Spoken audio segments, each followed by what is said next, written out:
what I think. I think based on what I heard at the combine and just all the tea leaves that have happened, I think the Bengals, with all due respect, there's a lot of beat writers that do a great job for the Bengals. I think the beat writers are selling. I think the Bengals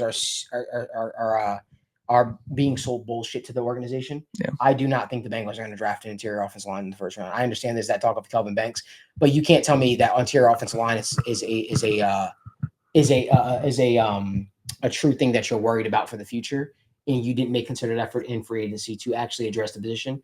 And you can't tell me that you're already plotting outwardly on Orlando Brown potentially not re-signing here or retiring. To be fair, I could have said the same thing about the Drew Sample pick in the second round, where I also think his tight end something that you're very worried about for the future, and you have to have this guy. That was a panic pick. That was a panic pick. Well, so was Billy Price, and they seem to panic a lot on draft. Well, I'm just saying that was a panic pick because they came in slow, and they obviously got hired, and that was a nightmare draft. Respectfully, it was a nightmare draft. So that they haven't had that shitty of a draft, I would say. But I think that the interior of the offensive line talk that we're seeing in the first round, I think is complete bullshit. I don't think that they do that. I think they understand that they need to get better in the pass rush department. And I'm willing to bet that they're trying to have a little bit of a smoke screen and then draft one of these guys. Because I think everybody in the National Football League, everybody is expecting the Bengals to go defensive line at 17. Nobody's expecting them to go anywhere else.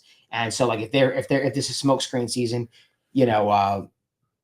I think it's bullshit. Personally, you don't have the tea leaves being defensive line, all free, all throughout the NFL offseason, and then say, hey, we're actually going to go offensive line because that's what we prioritize. Because that's not true. And it's also just looking at the board in general. They're going to have, like we saw today, Pearson's on the board, Nolan's on the board, Michael Williams is on the board. The defensive line at the top of this class were on the board. And let me be clear, when I say defensive line, I mean edge. Okay. They are a reactionary team. Yep. Look at their MO. Everything that they do is reactionary. When it comes to edge, they don't know what's going to happen with the Trey Hendrickson situation. There's a real world in which Trey Hendrickson plays one last year with the Bengals and then leaves. They don't have an answer beyond that. There's no solidified true answer at the defensive end position beyond this year. There isn't. Joseph Osai's on a 1-year deal, and he has one of the most aggressive agents to you.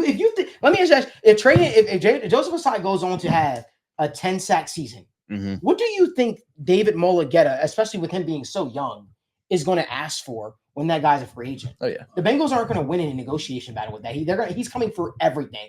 Do you know that guy is probably pissed that he had to settle for a 1-year, even a 1-year, $7.5 million deal. Joseph Osai got more money than what some of these other guys got that had better production. And he still cashed in for $7.5 million on 1 year. So what do you think that guy's actually going to get? You don't have an answer beyond this year with Trey Hendrickson. And guess what? My thought process is the draft is in what, 2 weeks? 3 weeks? 3 weeks. The Bengals are not going to have this situation with Trey Hendrickson probably hammered out before then. If it is, great. So you're going into the draft with unanswered questions. So guess what? You have to leave the draft with that question. And unfortunately for Trey, it might look like the Jesse Bates situation where your replacement is getting drafted. Now we don't give a fuck if you want to play or if you're upset or not like that. We already got your replacement in the building, so you're either going to play and shut up, or what are you going to do? Like a team's going to come calling for a premium pick that didn't get the pass rushers they wanted. That's really what we're dealing with. That's a realistic thing that I think it's clearly staring the Bengals in the face.